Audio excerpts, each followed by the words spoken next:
So Ebado, great to see you actually in person. Lovely to see you, so you came through the program last year, for about this time or October time? September, October. 2024. Yeah. So tell us, what were you doing before Entr Tech? How did you find us? And So before I was working in health and social care, I found Entr Tech via social media. So on, I believe it was TikTok. Right.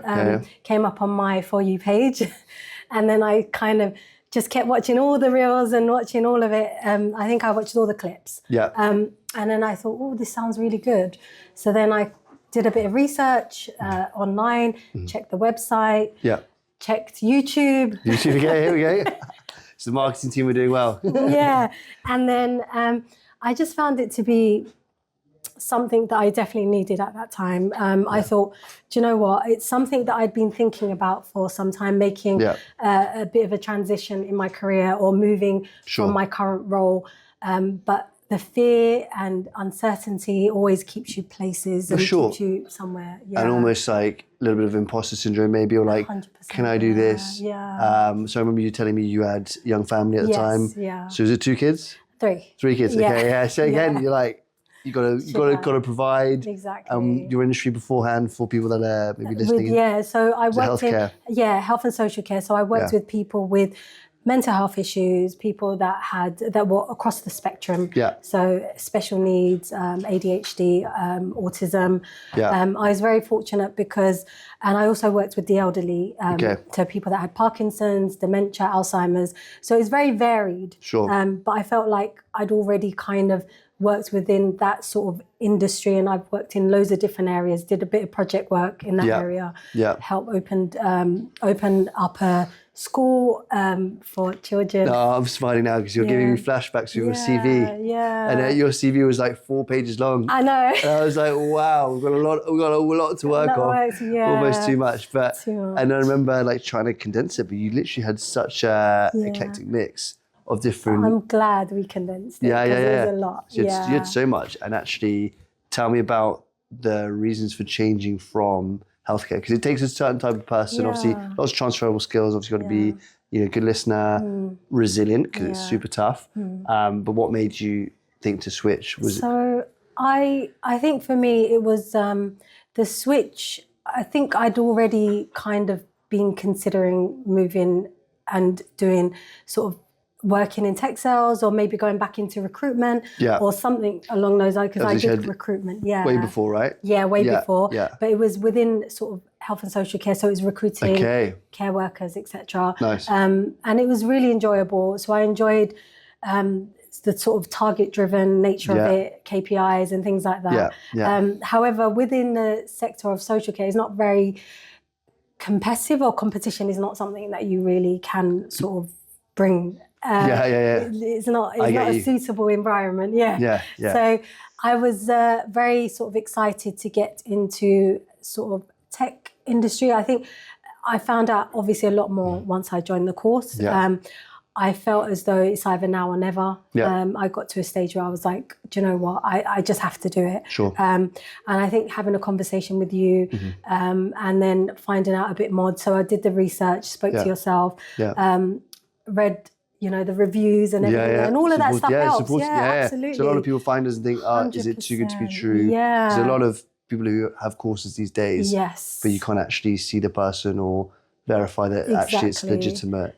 So I think all of that definitely helped. And I think when you highlighted obviously some of the previous people that attended the course and different backgrounds, and I thought, do you know what? Let me just do it. I've got nothing to lose. And half of it is just committing and saying, actually, why don't I try this and stick at it? And to be fair, you were really diligent. Like, we get a lot of students that come on.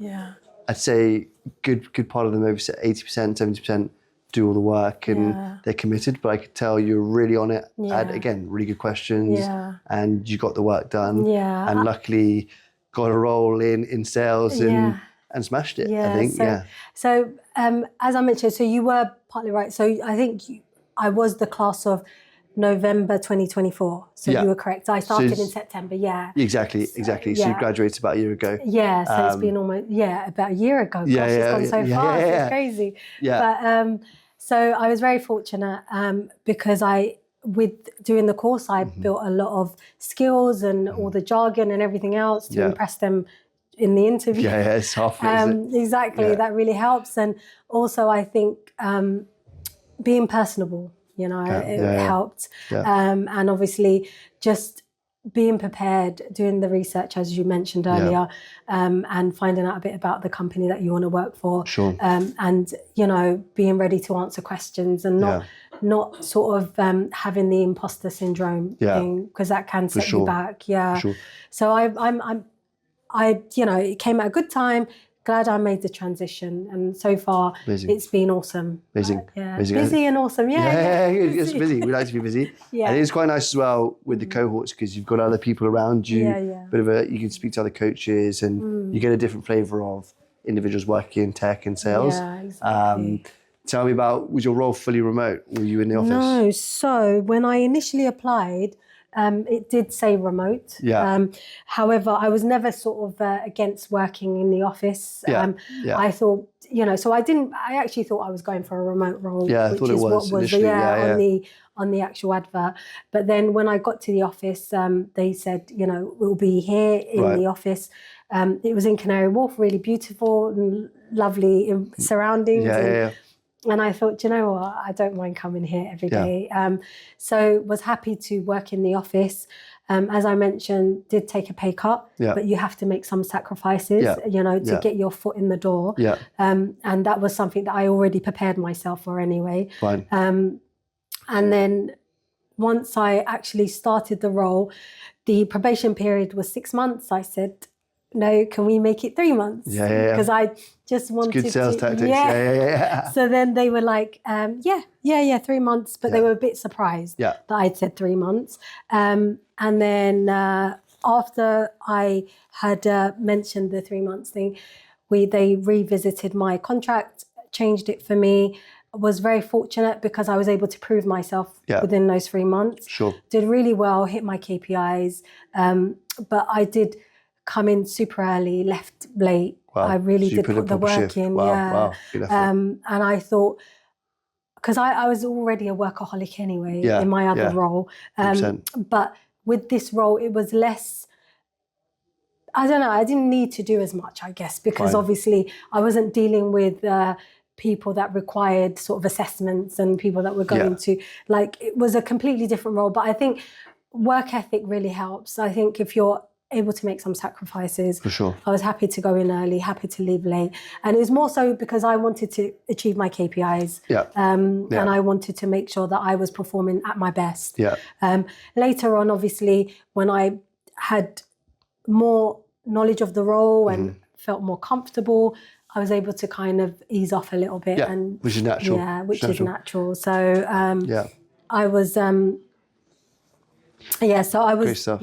And then I'll say last thing I'd say is you were telling me about fintech. That's your next career move. Venture, so if anyone's listening to this, well, we'll speak afterwards. I'll try and link you up with people. Please, so how come, why fintech? What excites you about that? With the role that I just left, it was commercial real estate. Really enjoyed it.